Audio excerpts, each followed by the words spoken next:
Hi guys, this is Taylor, and today I am wrapping up everything that I read in February and March because life is crazy. Altogether, I read 11 things across those 2 months, and I'm gonna be doing slightly abbreviated versions of my normal reviews because honestly at this point my computer can't handle exporting larger videos. So getting right into it, I do have a reread, and that was Nana, the 3rd volume of the 25th anniversary editions. I'm collecting these as they are getting re-released, and this is an absolute classic manga. I think it's one of the best-selling mangas of all time. It's about 2 young women who are both named Nana, and they're kind of polar opposites in some ways, but they come together to support each other in trying to navigate their early 20s and life and love relationships. This was something like a strong 4 or 4.5 for me.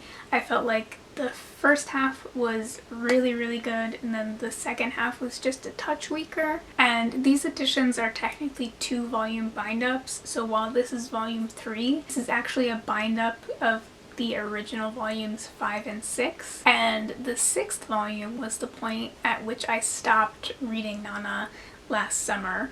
So the next volume that gets released in June will be completely new content for me, and I'm kind of like out of my mind excited about that. So next up are the things that I read in the last 2 months that were new to me, and I will go from least to most enjoyed. And with that being said, it absolutely pains me to rank this book here because I'm so excited that this book even exists, and I was ready for it to be a home run. But my first book is Harriet Tubman Live in Concert by Bob the Drag Queen. If you don't know, Bob the Drag Queen is one of my personal favorite winners of RuPaul's Drag Race, and this is a magical realism novel about Harriet Tubman by Bob the Drag Queen, so I was already completely sold. The idea is that many historical figures have for some reason risen from the past, and Harriet Tubman is one of them, and in order to engage young people and educate them,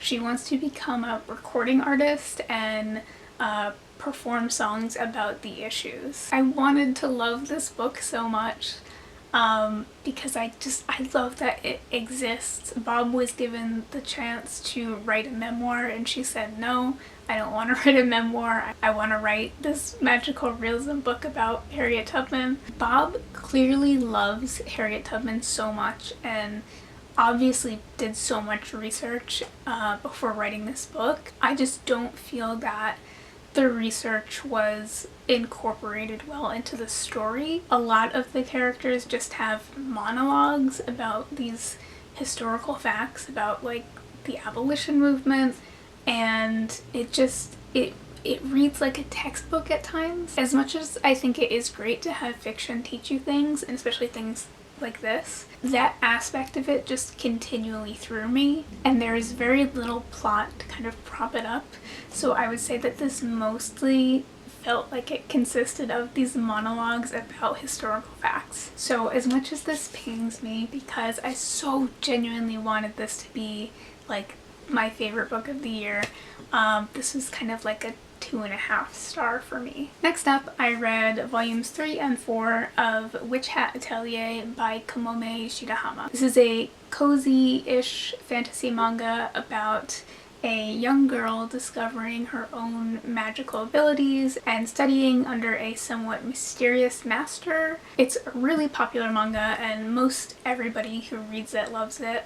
But I think I've made the decision that this is going to be my last 2 volumes of the series. In volume 3 in particular, I really felt like there was this tonal shift into a slightly higher fantasy, and that's just not for me. It's cute, it's interesting at points, it has great art, it has its moments. I'm just not connecting with it in a major way, and I'm definitely in the minority there. So I gave both of these volumes around 3 stars. Next, and this is the last manga, I read volume 3 of Medalist by Tsurumaikada.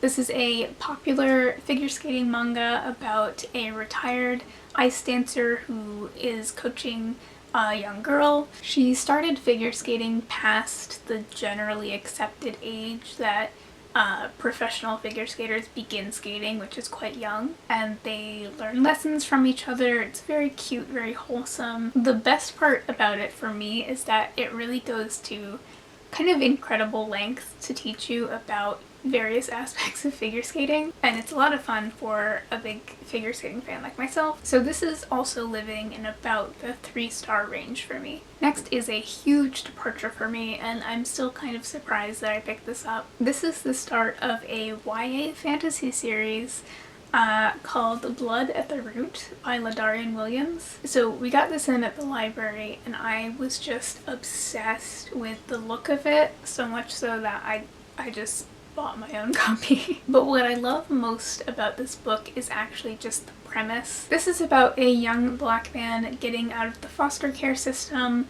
figuring out that he definitely has magical powers, and then eventually attending a historically black college for magic. I loved the description of the college campus, the descriptions of black joy, and I loved the idea of the classes and of different ideas about black magic, literally. My main issue with this is that I thought the pacing was kind of off. At one point I wasn't even sure that there was going to be like a big climactic moment at the end of this book, because it just wasn't like building tension towards that. And then when it finally happened, it felt like it kind of came out of nowhere. So that led to a somewhat unsatisfactory reading experience. But honestly, I'm probably gonna keep picking up the series because they look like this. So I gave Blood at the Root a 3, but like a fun, solid 3. Next up is Missing Sam by Thrity Umrigar.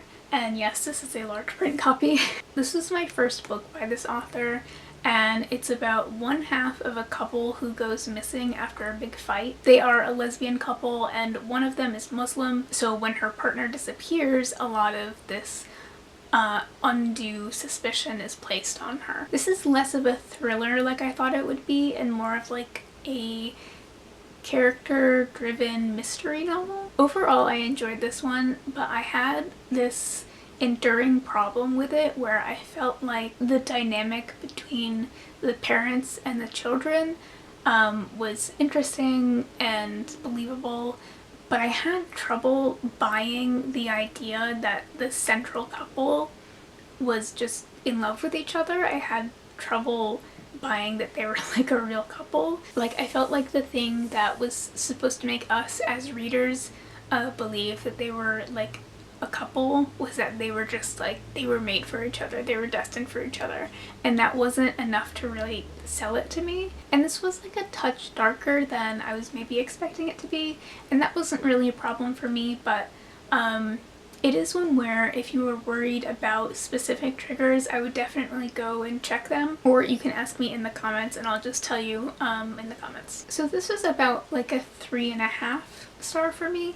And now we're starting to move on to the books that I really enjoyed. Next, I want to talk about All the World Can Hold by Jung. This is a multiple perspective novel that follows 3 very different people as they board a cruise ship headed for Bermuda in the immediate aftermath of 9/11. I knew a lot of the early reviews were saying that this is a really like subtle novel, but I was it really was like a very understated novel for me, so I would recommend it if you like that kind of thing. I would say 2 out of the 3 perspectives really worked for me, and then the other one I just wasn't totally sold on, but it didn't like make or break the book for me. I think the author is really zeroing in on her personal writing style here. I found the writing to be really soft and lovely. It also had this like practicality to it that was just really nice. Personally, I did want the 3 perspectives to come together in a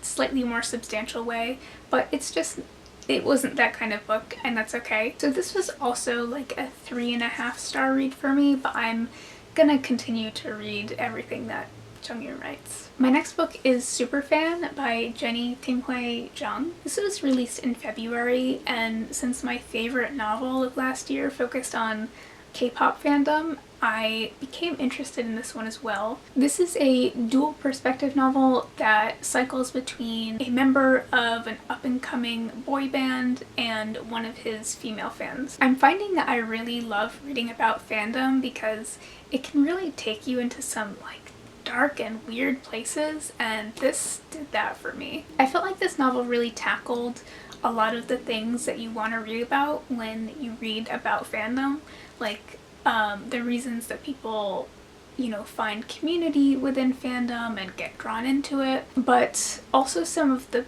pitfalls and the toxicity that can be present as well. The thing that held me back from giving this a higher rating is that it did feel quite young to me. It's marketed for adults, but I feel like if we tweaked one or two things very slightly, it could easily be marketed as YA. Like, the style of the writing was not my absolute favorite, so I ended up giving this also like a 3.5 star rating, but this one was fun. Also, check the triggers on this one, or I will tell you in the comments if you ask. Next up is Blue Light Hours by Bruna, Dantas, Lobato. This is a little gem that I stumbled across at the library. I had never heard of it before. I just kind of like, it was in my hands and I was like, what is this? This is a story about a relationship between a mother and daughter. The daughter is a young adult moving from Brazil to Vermont to study abroad at a small college, but she calls her mother almost every single day on Skype, and this is mostly about those Skype calls. The themes of identity and of